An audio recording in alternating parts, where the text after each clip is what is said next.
जब याकूब ने सुना कि मिस्र में अन्न है, तब उसने अपने पुत्रों से कहा, तुम एक दूसरे का मुंह क्यों देख रहे हो? फिर उसने कहा, मैंने सुना है कि मिस्र में अन्न है, इसलिए तुम लोग वहां जाकर हमारे लिए अन्न मोल ले आओ, जिससे हम ना मरे वरन जीवित रहे। अतः यूसुफ के 10 भाई अन्न मोल लेने के लिए मिस्र को गए। पर यूसुफ के भाई बिन्यामीन को याकूब ने यह सोचकर भाइयों के साथ ना भेजा कि कहीं ऐसा ना हो कि उस पर कोई विपत्ति आ पड़े। इस प्रकार जो लोग अन्न मोल लेने आए, उनके साथ इज़राइल के पुत्र भी आए, क्योंकि कनान देश में भी भारी अकाल था। यूसुफ तो मिस्र देश का अधिकारी था और उस देश के सब लोगों के हाथ वही अन्न बेचता था। इसलिए जब यूसुफ के भाई आए, तब भूमि पर मुंह के बल गिर के उसको दंडवत किया। उनको देखकर यूसुफ ने पहचान तो लिया, परंतु उनके सामने भोला बन के कठोरता के साथ उनसे पूछा, तुम कहां से आते हो? उन्होंने कहा, हम कनान देश से अन्न मोल लेने के लिए आए हैं। यूसुफ ने अपने भाइयों को पहचान लिया, परंतु उन्होंने उसको ना पहचाना।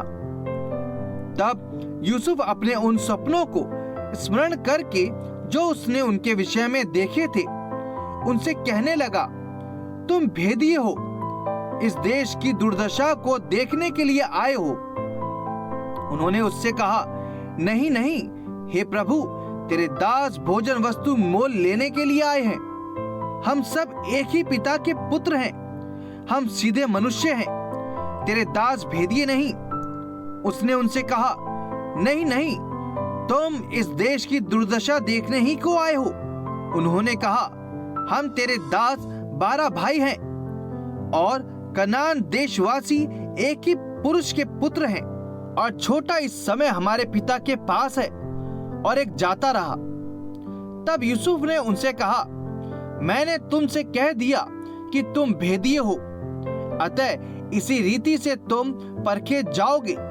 फिरौन के जीवन की शपथ, जब तक तुम्हारा छोटा भाई यहाँ ना आए, तब तक तुम यहाँ से ना निकलने पाओगे। इसलिए अपने में से एक को भेज दो कि वह तुम्हारे भाई को ले आए, और तुम लोग बंदी रहोगे। इस प्रकार तुम्हारी बातें परखी जाएंगी कि तुम में सच्चाई है कि नहीं। यदि सच्चे ना ठहरे, तब तो फिरौन के जीवन की शपथ तुम निश्चय ही भेदिए समझे जाओगे। तब उसने उनको 3 दिन तक बंदी गृह में रखा। तीसरे दिन यूसुफ ने उनसे कहा, एक काम करो, तब जीवित रहोगे, क्योंकि मैं परमेश्वर का भय मानता हूं। यदि तुम सीधे मनुष्य हो, तो तुम सब भाइयों में से एक जन इस बंदी गृह में बंधुआ रहे, और तुम अपने घर वालों की भूख मिटाने के लिए अन्न ले जाओ, और अपने छोटे भाई को मेरे पास ले आओ। इस प्रकार तुम्हारी बातें सच्ची ठहरेंगी और तुम मार डाले ना जाओगे। तब उन्होंने वैसा ही किया।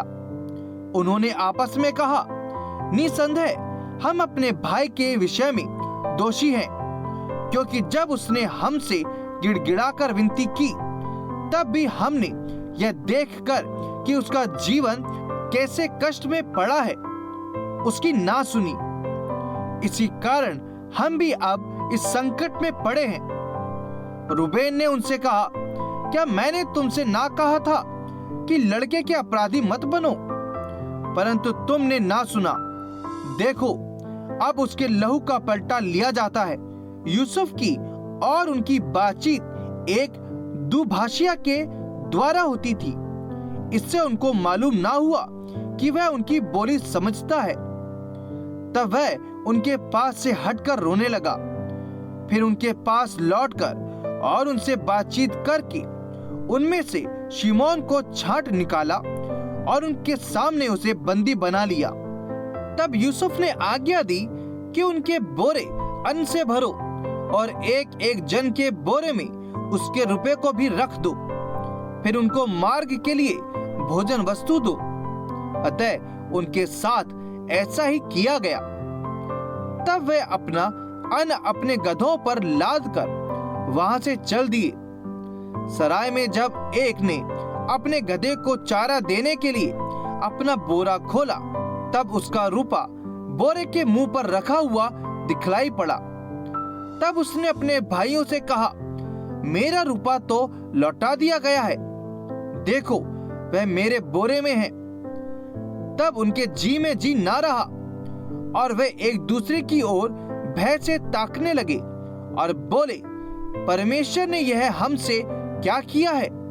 तब वह कनान देश में अपने पिता याकूब के पास आए और अपना सारा वृत्तांत उसे इस प्रकार सुनाया। जो पुरुष उस देश का स्वामी है, उसने हमसे कठोरता के साथ बातें की और हमको देश के भेदिए कहा। तब हमने उससे कहा, हम सीधे लोग हैं, भेदिए नहीं। हम 12 भाई एक ही पिता के पुत्र हैं।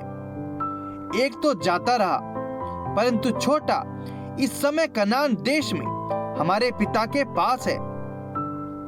तब उस पुरुष ने, जो उस देश का स्वामी है, हमसे कहा, इससे मालूम हो जाएगा कि तुम सीधे मनुष्य हो।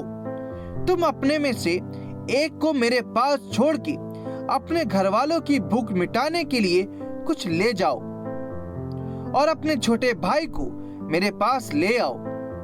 तब मुझे विश्वास हो जाएगा कि तुम भेदिए नहीं, सीधे लोग हो। फिर मैं तुम्हारे भाई को तुम्हें सौंप दूंगा और तुम इस देश में लेन देन कर सकोगे। यह कहकर वह अपने अपने बोरे से अन्न निकालने लगी। तब क्या देखा कि एक एक जन के रुपए की थैली उसी के बोरे में रखी है। तब रुपए की थैलियों को देखकर वह और उनका पिता बहुत डर गए। तब उनके पिता याकूब ने उनसे कहा, मुझको तुमने निर्वंश कर दिया। देखो, यूसुफ नहीं रहा और शिमोन भी नहीं आया, और अब तुम बिन्यामीन को भी ले जाना चाहते हो। ये सब विपत्तियां मेरे ऊपर आ पड़ी हैं। रूबेन ने अपने पिता से कहा, यदि मैं उसको तेरे पास ना लाऊं, तो मेरे दोनों पुत्रों को मार डालना। तू उसको मेरे हाथ में सौंप दे, मैं उसे तेरे पास फिर पहुंचा दूंगा। उसने कहा, मेरा पुत्र तुम्हारे संग ना जाएगा, क्योंकि उसका भाई मर गया और वह अब अकेला रह गया है। इसलिए जिस मार्ग से तुम जाओगे, उसमें यदि उस पर कोई विपत्ति आ पड़े, तब तो तुम्हारे कारण मैं इस बुढ़ापे की अवस्था में शोक के साथ अधोलोक में उतर जाऊंगा।